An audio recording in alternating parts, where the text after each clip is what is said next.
You ask Tiger to solve. This deals with linear equations with one unknown. The final result is x equals 37. Let's solve it step by step. Simplify the expression. Group like terms.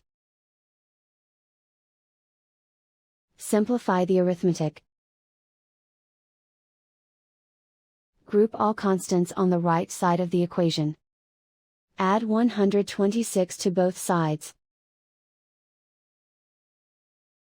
Simplify the arithmetic.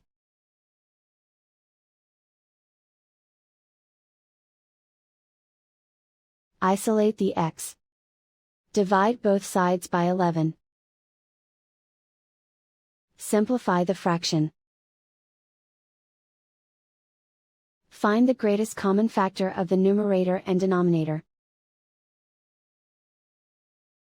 Factor out and cancel the greatest common factor. And so the final result is x equals 37.